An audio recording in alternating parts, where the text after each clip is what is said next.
A principios del siglo XVII, Estados Unidos no era más que un grupo de 13 colonias británicas. En ese mundo nació Benjamin Franklin el 17 de enero de 1706, destinado a convertirse en uno de los estadounidenses más reconocidos de su tiempo. Vivió 80 años y fue testigo del nacimiento de una nueva nación. Josiah y Abia Franklin, la segunda esposa de Josiah, vivían en una casita de Boston. Benjamin era el 15º de 17 hijos. En su famosa autobiografía, Franklin describió a su padre como un hombre ingenioso con talento para el dibujo y la música, además de una gran habilidad mecánica. Franklin recordaba a su padre como un hombre sabio. Escribió: "Su gran excelencia reside en la comprensión del sonido y su sólida opinión en materias de prudencia, tanto en asuntos públicos como privados". En esta imagen, el joven Franklin elaboró sus propios talentos. Benjamin solo fue al colegio durante 2 años. Empezó en la escuela primaria a los 8 años, pero su padre necesitó pronto su ayuda en la fábrica familiar de velas. Benjamin era un estudiante brillante y le aterrorizaba el trabajo que tenía que hacer en la tienda de su padre. Durante 2 tediosos años, Ben trabajó para su padre. Mientras tanto, soñaba con salir al mar. Temiendo que Ben escogiera el mar, a los 12 años su padre lo envió como aprendiz a su hermano mayor, un impresor de Boston. Al joven Franklin enseguida le gustó su nuevo puesto y decidió convertirse en un impresor experto. En su nuevo trabajo leía en cualquier momento libre y aprendió por sí mismo a ser un escritor excelente. Cuando Ben tenía 15 años, su hermano James fundó el New England Courant, el cuarto periódico publicado en las colonias. Mientras muchos amigos de James escribían para el Courant, James se negaba a imprimir cualquier cosa escrita por Ben por ser demasiado joven. Ben se había aplicado en su autoaprendizaje sobre la escritura y el debate. El rechazo de James a permitirle contribuir en el periódico solo era un desafío para Benjamin. Bajo el seudónimo de Entrometido Silencioso, envió cartas anónimas al New England Courant. Ignorando la identidad del autor, James publicó las cartas. A los lectores, incluido James, les gustó el humor y la inteligencia de las cartas. Resultó gracioso en los temas cotidianos, en moda femenina, en poesía, en el cortejo, con el clero y los políticos. En una carta propuso que era bastante injusto que a las mujeres no se les permitiera ir al colegio. Mejoraremos a las mujeres con la insensatez, cuando es el error de esta costumbre inhumana lo que dificulta que sean más sabias. Los lectores reían y se preguntaban quién sería el entrometido silencioso, imaginando que sería una vieja viuda, mientras Ben callaba y sonreía. Finalmente, Ben reveló a James que él era el entrometido silencioso. Mientras otros estaban impresionados, James se mostró muy disgustado y consideró a Ben un exhibicionista. Luego llegaron las discusiones y James incluso pegó a Ben. En 1723, la situación se había vuelto insoportable para el joven Franklin. Pidió permiso a James para trabajar en otro sitio, pero no se lo concedió. Así que Benjamin se escapó a Nueva York. Sin embargo, en Nueva York era difícil encontrar trabajo como impresor. Algunos conocidos animaron a Ben a viajar hasta Filadelfia, donde sería más fácil encontrar trabajo. En su autobiografía describe su llegada a Filadelfia. Estaba sucio del viaje, estaba cansado de viajar y discutir y quería descansar. Tenía hambre. Se había llenado los bolsillos con la muda y bajo el brazo llevaba 3 galletas que le había dado un panadero. Ben caminó solitario por las calles de Filadelfia, sin dinero y, según escribió, torpe y ridículo. Pero recordó cruzarse con una joven que encontró divertida su apariencia. Era Deborah Reed, quien años más tarde se convertiría en su esposa. Ben pronto encontró trabajo como impresor.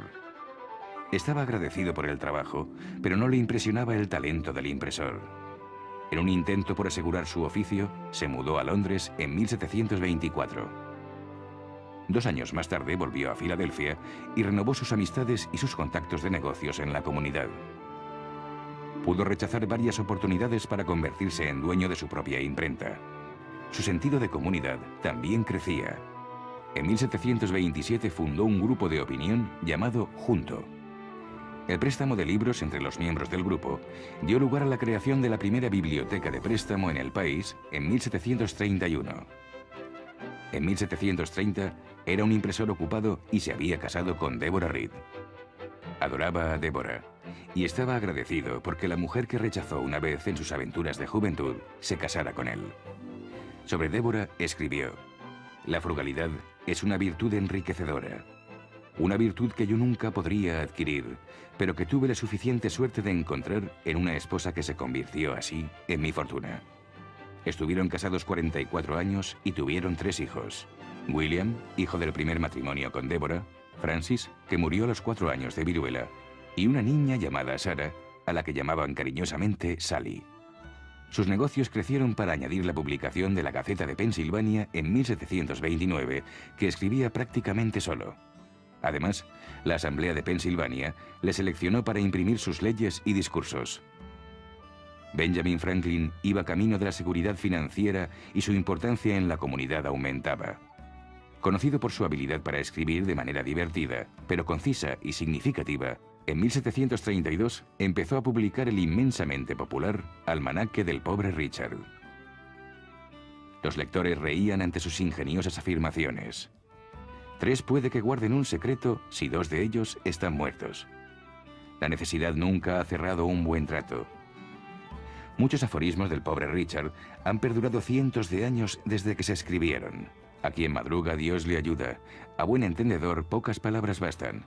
La gente admiraba la sabiduría de estos breves pensamientos. El tiempo perdido no se vuelve a encontrar.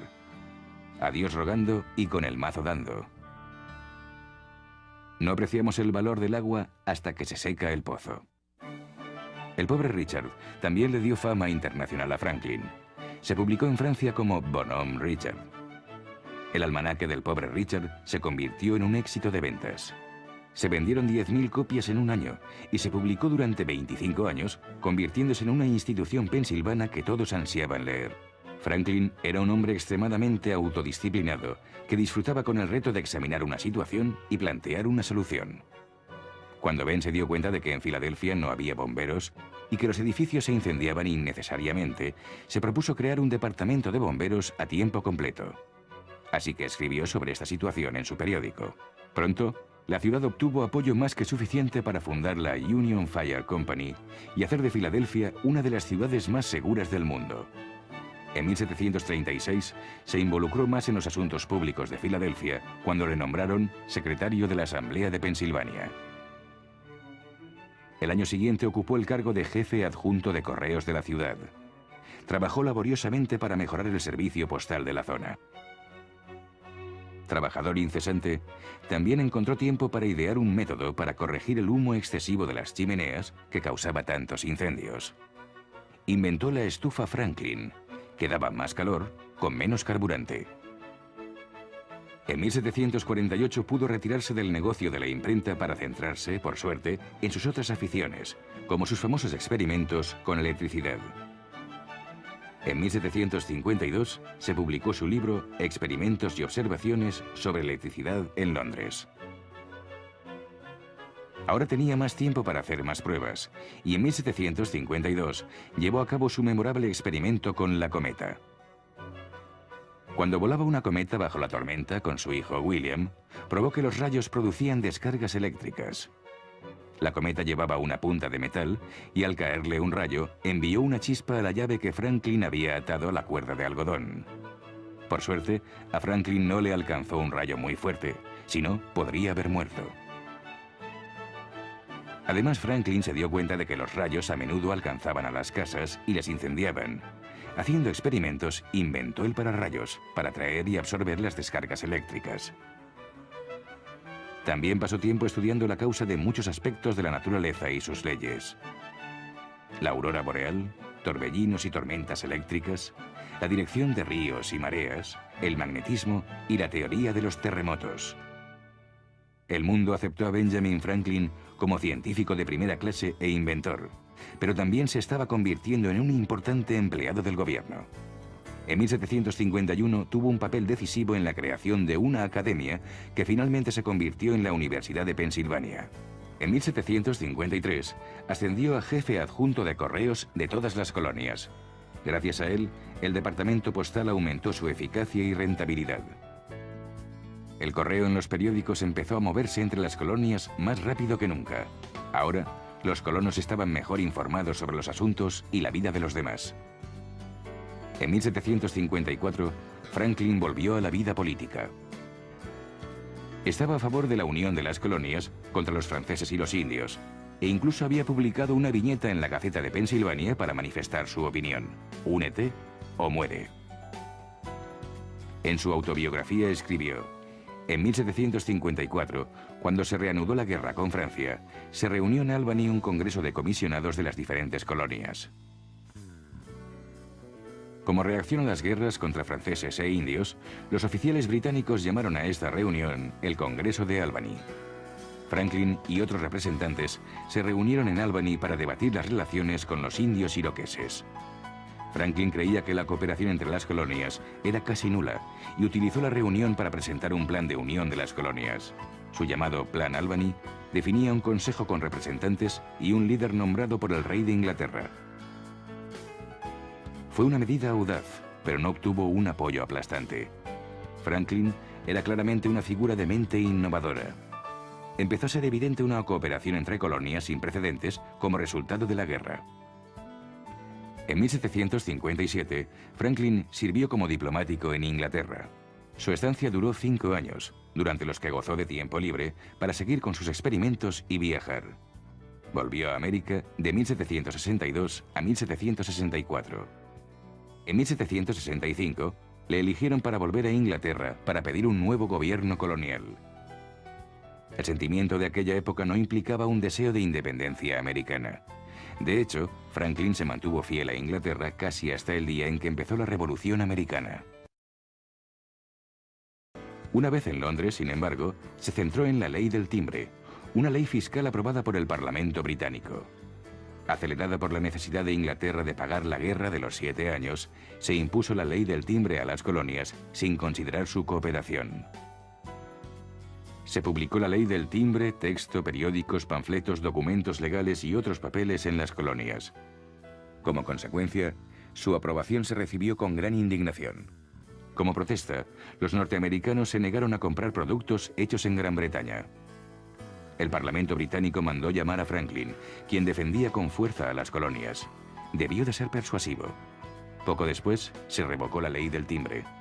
Franklin permaneció en Inglaterra durante casi 9 años y viajó hasta Francia. Fue un periodo en que la discordia entre Norteamérica y Gran Bretaña continuó hirviendo a fuego lento. En 1773, la resistencia a los impuestos y la influencia británicos había estallado en Boston, lo que dio lugar al famoso motín del té en Boston. Por querer salvar su propia compañía de té, los británicos no habían grabado su té importado.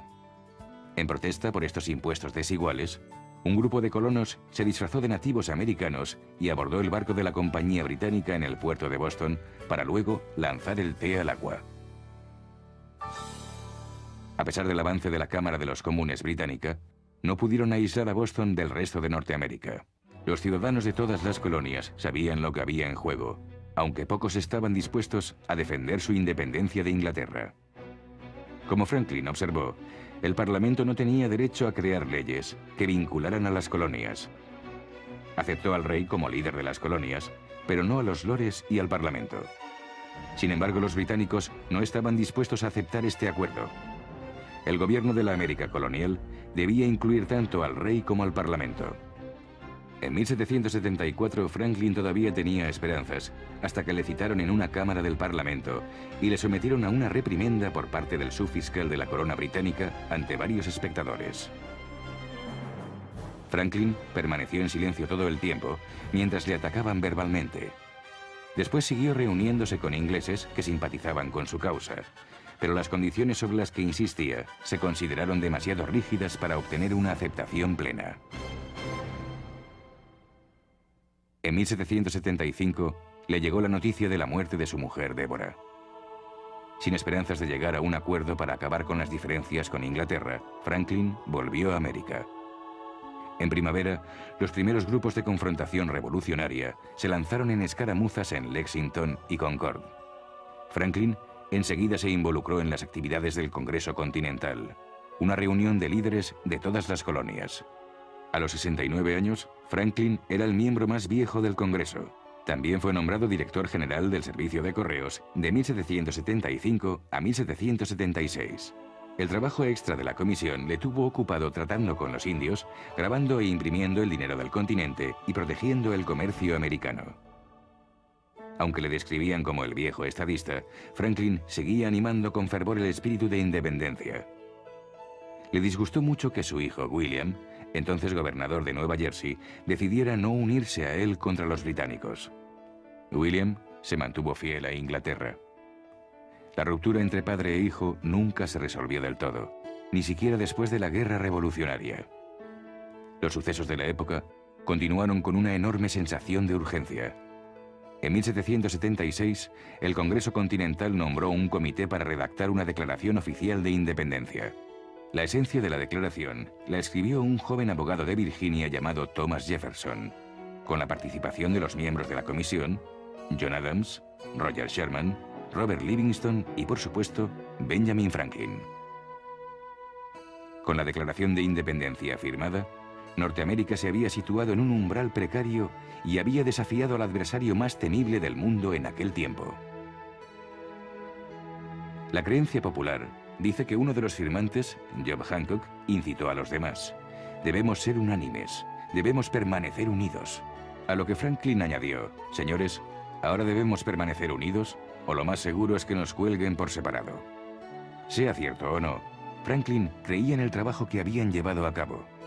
Entonces viajó a París con otros dos norteamericanos, Arthur Lee y Silas Deane, como delegados, con el único propósito de obtener el apoyo francés en la Revolución Americana. Los franceses estaban entusiasmados con la revolución, pero al principio le aconsejaron a Franklin que tuviera paciencia. En respuesta, Franklin les comentó ingeniosamente a los franceses que los norteamericanos podrían disponerse a aceptar la iniciativa de paz británica. Sabía que si los franceses querían avergonzar de verdad a sus rivales ingleses, tendrían que hacer lo que los británicos rechazaban: reconocer oficialmente la independencia de los Estados Unidos. La estrategia de Franklin funcionó. En 1778, los franceses reconocieron oficialmente a los Estados Unidos. Se firmó el Tratado de Alianza con Francia. Además, Francia también renunció a reclamar todos los territorios franceses que oficialmente poseía Gran Bretaña al este del río Mississippi. La aprobación de Francia era justo lo que necesitaba la Revolución Americana. Franklin fue nombrado ministro para Francia, donde era bastante popular. Siempre echando el ojo a las mujeres, en 1780 le propuso matrimonio a Madame Helvétius, una mujer destacada de la sociedad francesa, quien le rechazó. Más o menos al mismo tiempo presentó su dimisión al Congreso, pero también la rechazaron y el Congreso le designó una comisión de paz. En 1781 los británicos se rindieron en Yorktown, Virginia, y Franklin, John Adams y John Jay negociaron un tratado de paz con Inglaterra. Finalmente, el 3 de septiembre de 1783 se firmó el tratado de paz definitivo. El enérgico Franklin sacó tiempo para inventar las lentes bifocales. Estas permitían corregir dos distancias distintas en la misma lente. También encontró tiempo para negociar tratados con otros países europeos y solidificar la imagen política de Norteamérica en el mundo. Franklin volvió a Filadelfia en 1785 para vivir con su hija y sus nietos. Tenía 79 años y era conocido en todo el mundo por una lista de éxitos y experiencias que solo unos pocos podrían imaginar. Pero sus contribuciones estaban lejos de haberse acabado. En mayo de 1787 se reunieron 55 delegados en la Convención Constitucional. A los asistentes les unía la creencia de que para el éxito de los Estados Unidos era importante tener un gobierno nacional más fuerte. A la reunión acudieron jefes ilustres como George Washington, James Madison, George Mason, Alexander Hamilton y Benjamin Franklin. La reunión se realizó en secreto y empezó a dar forma a la estructura del nuevo gobierno norteamericano. Franklin era sin duda el estadista más viejo y sabio presente. En cuanto a la elección del primer presidente de los Estados Unidos, Franklin apuntó a la convención. El primer hombre al cargo será un hombre bueno. Nadie sabe los que vendrán después. A pesar de la edad y de estar débil, las influencias de Franklin en la Constitución fueron numerosas. Para los discursos largos, le pedía a su compañero de Pensilvania, James Wilson, que los leyera. Entre sus pensamientos más constantes estaban los referidos al salario del presidente. Franklin creía que no se debería compensar al presidente, porque para adjuntar un salario al puesto, como él lo veía, se unían dos pasiones que tienen una poderosa influencia en los asuntos de los hombres. Estas son la ambición y la avaricia, el amor por el poder y el amor por el dinero. Ante los ojos del hombre, un puesto de honor que será al mismo tiempo un lugar de provecho y moverán cielo y tierra para conseguirlo. Finalmente, el 17 de septiembre de 1787, tras un verano de debates, reuniones y compromisos, se completó la Constitución de los Estados Unidos. Mientras miraba a los delegados acercarse a firmar la Constitución, Franklin hacía comentarios sobre el sol tallado en la silla de George Washington y comentó: «Durante esta sesión he mirado varias veces el sol detrás del presidente, sin poder decir si sale o se pone. Pero ahora, finalmente, estoy contento de saber que el sol está saliendo, no ocultándose». Aunque no todos estaban convencidos de que la Constitución fuera perfecta, la mayoría aceptó el juicio de Franklin. Escribió un largo discurso que leyó James Wilson. «Señor presidente, confieso que hay diversas partes de esta Constitución que no apruebo, y no estoy seguro de aprobarlas nunca. También dudo de si cualquier otra convención que pudiéramos establecer llevaría a una Constitución mejor. Por consiguiente, señor, me asombra descubrir que este sistema está tan cerca de la perfección como lo está, y creo que asombrará a nuestros enemigos. Así, acepto, señor, esta Constitución, porque no espero nada mejor, y porque no estoy seguro de que no sea la mejor». Tras la firma de la Constitución, Franklin se retiró de la vida pública. Su último acto público fue un memorándum en el que instaba al Congreso a la abolición de la esclavitud, que firmó poco antes de su muerte. Mientras Franklin yacía en su lecho de muerte en 1790, su hija intentó moverlo a una posición más cómoda para que se sintiera un poco mejor. Incluso ante la muerte, el ingenio de Franklin era evidente. «Un hombre moribundo», dijo a Sally, «no puede hacer las cosas fáciles». Murió a los 84 años, una edad avanzada para la época. Dejó un legado inmenso. Unas 20.000 personas asistieron a su funeral en Filadelfia. La Cámara de Representantes lució insignias de duelo durante un mes. En París, la Asamblea Nacional Francesa lució insignias de duelo y su presidente escribió al Congreso: «El nombre de Benjamin Franklin será inmortal en la historia de la libertad y la filosofía».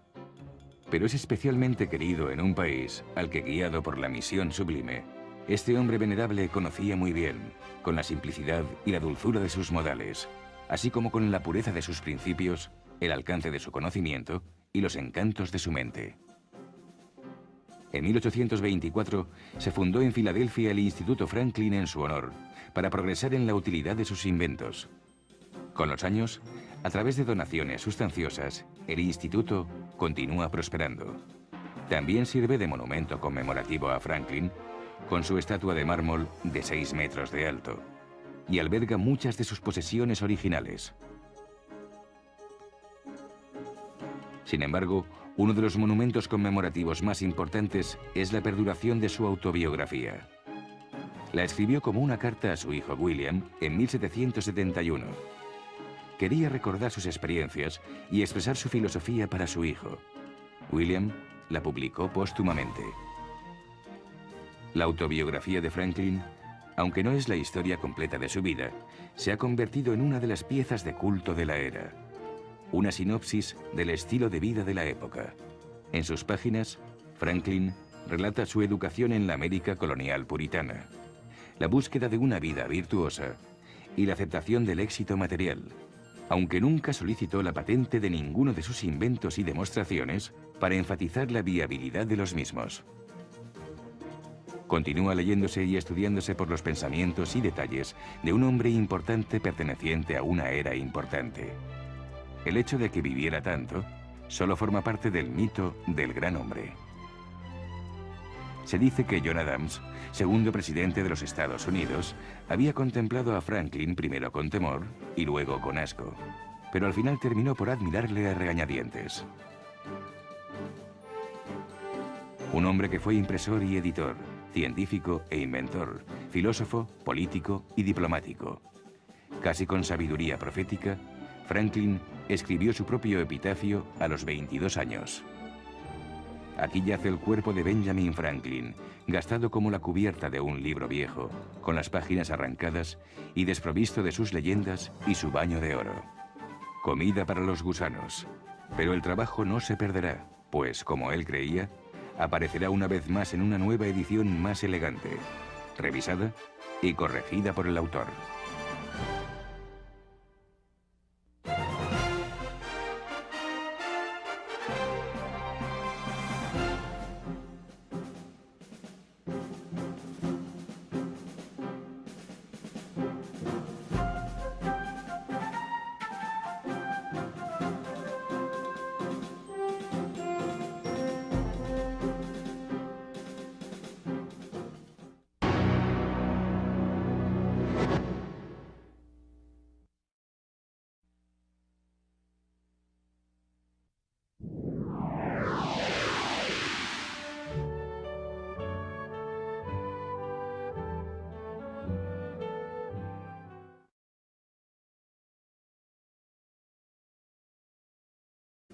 Benjamin era el 15º de 17 hijos. En su famosa autobiografía, Franklin describió a su padre como un hombre ingenioso con talento para el dibujo y la música, además de una gran habilidad mecánica. Franklin recordaba a su padre como un hombre sabio. Escribió: "Su gran excelencia reside en la comprensión del sonido y su sólida opinión en materias de prudencia, tanto en asuntos públicos como privados". En esta imagen, el joven aprendiz a su hermano mayor, un impresor de Boston. Al joven Franklin enseguida le gustó su nuevo puesto y decidió convertirse en un impresor experto. En su nuevo trabajo leía en cualquier momento libre y aprendió por sí mismo a ser un escritor excelente. Cuando Ben tenía 15 años, su hermano James fundó el New England Courant, el cuarto periódico publicado en las colonias. Mientras muchos amigos de James escribían para el Courant, James se negaba a imprimir cualquier cosa escrita por Ben, por si Franklin elaboró sus propios talentos. Benjamin solo fue al colegio durante 2 años. Empezó en la escuela primaria a los 8 años, pero su padre necesitó pronto su ayuda en la fábrica familiar de velas. Benjamin era un estudiante brillante y le aterrorizaba el trabajo que tenía que hacer en la tienda de su padre. Durante 2 tediosos años, Ben trabajó para su padre. Mientras tanto, soñaba con salir al mar. Temiendo que Ben escogiera el mar, a los 12 años su padre lo envió como... A principios del siglo XVII, Estados Unidos no era más que un grupo de 13 colonias británicas. En ese mundo nació Benjamin Franklin el 17 de enero de 1706, destinado a convertirse en uno de los estadounidenses más reconocidos de su tiempo. Vivió 80 años y fue testigo del nacimiento de una nueva nación. Josiah y Abia Franklin, la segunda esposa de Josiah, vivían en una casita de Boston, ser demasiado joven. Ben se había aplicado en su autoaprendizaje sobre la escritura y el debate. El rechazo de James a permitirle contribuir en el periódico solo era un desafío para Benjamin. Bajo el seudónimo de Entrometido Silencioso, envió cartas anónimas al New England Courant. Ignorando la identidad del autor, James publicó las cartas. A los lectores, incluido James, les gustó el humor y la inteligencia de las cartas. Resultó gracioso en los temas cotidianos.